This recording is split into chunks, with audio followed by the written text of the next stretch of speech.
સત્યવતી ધ્રુજી ગયા.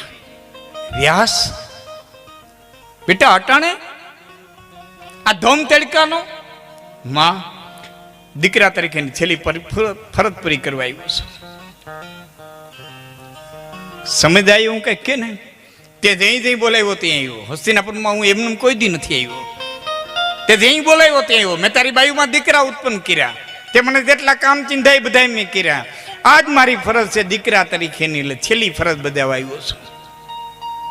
બોલ બેટા શું કરવા આવ્યો, કે કામે આવ્યો, શું કહેવા આવ્યો? માં એટલું કહેવા આવ્યો છો કે રાજના કપડા ઉતારી નાખ. હા, રેશમી વાઘા ઉતારી નાખ, હસ્તિનાપુરના ઘરેણા ઉતારી નાખ, જાડા લુગણા પહેરી લે, ભગવા પહેરી લે. કેમ બેટા?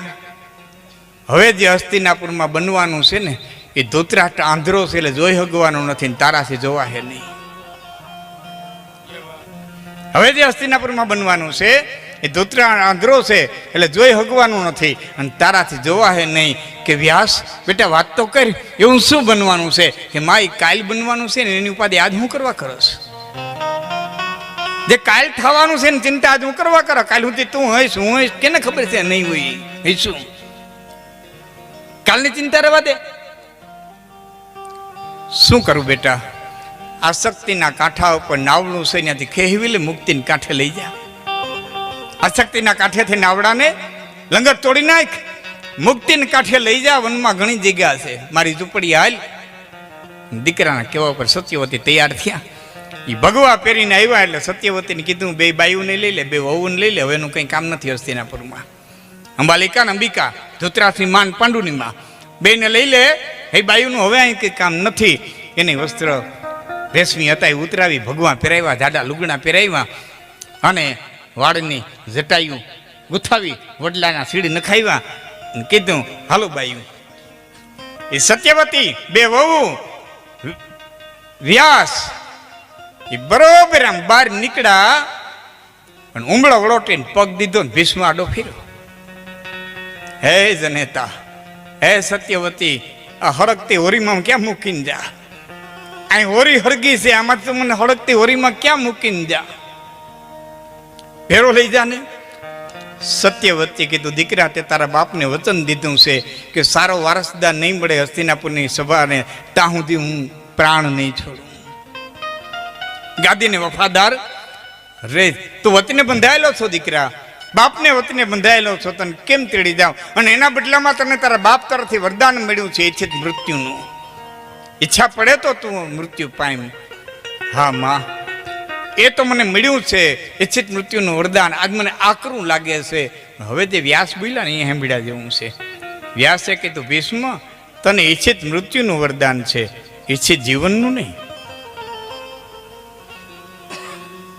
ઈચ્છિત મૃત્યુનું વરદાન છે, ઈચ્છિત જીવનનું નહીં.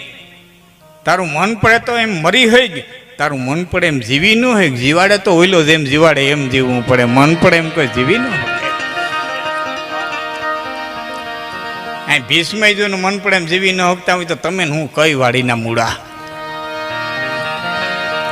શું આપણી તાકાત, શું આપણું બળ? હે માટે કૃષ્ણને શબ્દોને યાદ કરીને જીવી લેવું છે. સર્વ ધર્માન પરિત્યજ્ય મામેકમ શરણમ વ્રજ અહમ તો આમ સર્વ પાપેભ્યો મોક્ષયિષ્યામિ મા શુચઃ. બધું છોડી અને મારે શરણે આવતો રહે. જેટલા એને શરણે ગયા છે એમ અમે પાંચ કાઢીના સૂર બાંધીને તમારા તો તાલી પડકારો હોકારો ન દોડે તે તમને એમ થાય કે અમારામાંથી કલા વહી ગઈ કે આ માણસ લાકડાનો છે. ન હલે ને તલે ને ડોલે ને બોલે. માણસ જીણા ને કાંઈક તો લાગે ને, કાં સૂર લાગે, કાં શબ્દ લાગે, કાં તાલ લાગે, પણ માણસના પેટના કાંઈક તો લાગે કે ન લાગે? જ્યાં મોદ આવે ત્યાં તાલી પડકાર. હા બને એવું. રેલવે સાહેબનું નામ તો ભૂલી ગયું મેં. આપના વિડિયા જોયા છે, બહુ મોટા અધિકારી છો, ભાગવત હે હસન સાહેબ ને? હા મેં જોયા છે, પ્રવચનો સાંભળ્યા છે. રેલવે સ્ટેશનમાં રાત્રે 2 વાગે ટ્રેન આવી એટલે ચાવે ચોડો દોડ્યો. ચાપાણી કરતો એન્જિનથી માજી ગાડના ડબ્બા સુધી ગયો. ગાડી હેઠા ઉતરીને ફેરવીને એક નાખી. એટલે આંખું તોડતા કે સાહેબ મને મારો કાં? ગાડ કે જો આ માણસની છે કે માલની છે? ઢોલ્યો સાપાણી સાપાણી સાપાણી કરતો છે કોઈ માણસનું ઝીણું છે આમાં? માણસ જોઈએ, સાંભળવા વાળું માણસ જોઈએ. સાહેબ આપણે વક્તા છો હરેશભાઈ, હા, વક્તાના સામે 4 પ્રકારના શ્રોતા હોય. શ્રોતા અમારા સામે 4 પ્રકારના હોય. એક બકરી જેવા હોય, થોડું થોડું થોડું થોડું શેરી જાય, ફરમાય છે એ કરે ને પાછું ઝટ પૂરું કરો એમ એ કી. બકરી એક ઠેકાને ધરાઈને ખાય નહીં, 2 મોઢામાં મારે 2 મોઢામાં મારે, વાં 2 ટાટિયા ટીંગાડે, વળી 2 મોઢા મારે. બકરી જેવા હોય. બીજા હુપડા જેવા હોય, અવગુણ અવગુણ દેખાડે. આમાં કેટલા કાંકરા હતા, કેટલા કૂસો હતો, કેટલું ખોટું હતું, સારું સારું હંઘરી દે. અવરના અવગુણ અને ચારણીઓ ચાર્યા કરે અને ઘી નાખો ઘડે તો કોઠે ન બેહે કાગડા. એ હુપડા જેવા હોય. ત્રીજા પ્રકારના શ્રોતા છે ને એ હંસ જેવા હોય, નિર્ક્ષિતને નોખા કરી નાખે, પોતાના પૂરતું લઈ લે, બાકી બીજા માટે એ છે. ન નિંદા કરે ન કઈ એની કાપણી કરે. પણ ચોથા પ્રકારનો શ્રોતા છે અમારો વક્તાને માટે ભગવાન સમાન છે સાહેબ. અને શ્રોતા છે ને ચાતક જેવો હોય. વક્તાને સામે આમ બેસી ગયો, જેમ ચાતક ચંદ્રમાં સામું બેઠું હોય ને એમ વક્તા સામું બેઠો હોય ને એક એક શબ્દને પીતો હોય, એક એક શબ્દને પીતો હોય. હા, અમારો એક એક શબ્દ દિલાતો હોય ને અમને. કારણ કે બાકી તો સાધન વહા ગાઈએ જહાન હોય સુદાન. કવિએ કીધું ન્યા દઈને જ બોલવું, ન્યા દઈને જ ગાવું. સાધન વહા ગાઈએ જહાન હોય સુદાન, કે અધૂરા દુઆ પૂરા કરે અને પૂરા કરે વખાણ. અહીંથી બોલતા બોલતા ચૂકી જાય, સામે તો દુઓ પૂરો કરી દઈએ અને પૂરું બોલાઈ જાય એટલે વધાવી દઈએ. એટલે વિદ્વાનોએ કીધું છે કે વિદ્વાન વક્તાએ પોતાની વિદ્યા સહિત મરી જવું, બાકી ખારા પાટમાં કોઈ દી બીજ ન બોવું. તો વાત નાની હોય એવી વાતો મારે આપણે કરવી છે. શરૂઆત ત્યાંથી કરું, થોડા જંકશન. મારી ધરતી વાવણી વિનાની રહી જાહે અને પવિત્ર આત્માએ એટલું કીધું, લઈ જા મારી પાસે છે ઈ લઈ જા, મારો ભગવાન જેવડો ધણી, મારો ભગવાન જેવડો ધણી. મને ત્રાપક દાદાની એક કડી યાદ આવે, ભાવનગર દાદા ત્રાપકની કડી યાદ આવે. કઈ ગરીબોનો માળવો થાજે,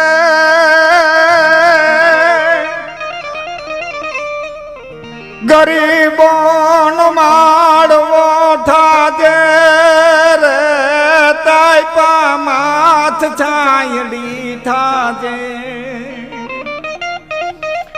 પણ આત્મા હુરાજ ડેલીએ ઉસાના ગીત થોડા તું સુણાવતો જાજે રે, તને મળ્યું હોય તો આપતો જાજે. દ્વારકા નું પોતાય દુઃખ ન કરતો, કોકણ મથુરા ન જવાય દુઃખ ન કરતો, તિરુપતિ બાલાજી ન જવાય દુઃખ ન કરતો, તારા હુકાણા હાડ પાડો હિના બાળને મોઢે તો મુઠ્ઠી ચણી નાખતો જાય. હિમી જ્યારે આવે મારીને કેરીઓના દાબા પડ્યા તો ગામમાં કોઈ ગરીબ બેન દીકરીનું ઘર નથી ને જેના છોકરાઓને હપને પરબ કેરી ન જડતી હોય. એની ઓસરીની પાસે 5 કિલો કેરી મૂકતો જાય ને ત્યારે દ્વારકાની જાત્રા થઈ જાય. હેતમ હેઠમ આવે મારીને તાવડો મંડાણો. ગામમાં કોઈ ગરીબ બેન દીકરીનું ઘર નથી ને જેના છોકરાઓને હપને પરબ થેપલા ન જડતા હોય. એની ઓસરીની પહેરે તો 5 કિલો ગાંઠિયા 2 કિલો બુંદી મૂકતો જાય ને તારી તિરુપતિ બાલાજીની જાત્રા થઈ જાય. ભાઈ લઈ જા મારો ભગવાન જેવડો ધણી એમ કરી આપી દીધું. અને ધનુ ભગત હાલતો થયો, વિચારે હું વાવું, જો વાવે નહીં તો દુનિયા. ભાઈ ફટાવાળા ભાઈ માફ કરજો, જ્યાં સંગીત આવે ને ત્યારે બધા લઈ લીધું, માફ કરો. કારણ કે તમારે ધબકારો કરો ને મારી વાતમાં પ્રાણ આવવા. વાર્તા મરી જાય તો હું મરી જાઉં, વાર્તા મરી જાય તો અમે અમે અમે વાતોમાં થઈ. જ્યારે સંગીત આવે ત્યારે બધા સીન લીધું. 2 વાતો કરી મારા સમયની મર્યાદામાં.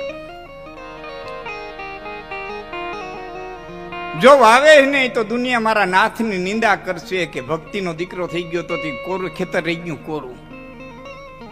મારા નાથની નિંદા કરશે. પણ હું વાવું, કઈ છે નહીં. હું વાવું એ હું વાવું વિચારતો વિચારતો ધનો ભગત હાલ્યો જાય. રસ્તાની માલિકો નદી આવી, નદીમાંથી વેકરો ભરી વેકરાના કોથરા ભરી વાવણીઓ ભરી અને ગણે પરમેહર કરીને ઉયણીમાંથી મૂઠ માંડી. ઉયણી માથે મૂઠ માંડી. હરીશભાઈ દાતા હોય ને ત્યાં ઉયણી મંડાય. દંતાળને દાતા કહેવાય. ધર્મના કામ વાપરે ને એને દાતા કહેવાય. દાતા હોય ત્યાં ઉયણી મંડાય, એમાં વાવેતર કરાય, પછી એમાંથી ઉપજ આવે. બાકી દાઢામાં તો રાપું સડા બીજાને ઉખલાવો હોય ને, જડામણ કાઢવા હોય ને, દાઢે વાવેતર થોડા હોય. દાતા એ જ વાવેતર હોય. અને જેને વાવણી કરી છે ને મારી વાત સમજાશે. ડાબો હાથ ઉયણી માથે હોય, જમણો હાથમાં રહીને ખરપિયો હોય. ડાબે હાથે દાણા વાવે, જમણા હાથે બળદને ખરપિયો મારે. ડાબે હાથે દાણા વાવે, જમણા હાથે ખરપિયો મારે. ડાબે હાથે દાણા વાવે, જમણા હાથે ખરપિયો મારે. એ બાજરી પાકે અને ખેડૂતનો દીકરો લણવા જાય તે દ્રશ્ય જોઈજો. ડાબા હાથમાં ડુંડું આવશે, જમણા હાથમાં મારી બાપ દાંતેડું આવશે. તો જે હાથે દાણા વાવ્યા એ હાથમાં દાણા આવે, અને જે હાથે બળદને ખરપિયા માર્યા એ હાથમાં દાંતેડું આવે. આ હાથનું હાથ નથી ભોગવવું પડતું. આટલું સનાતન સત્ય કર્મનો સિદ્ધાંત આ જગતના પટમાંથી છે. કોઈ કંઈક કરી જવું હોય તો બડે ભાગ માનુષતા પાવા એ સુર દુર્લભ ગ્રંથન સ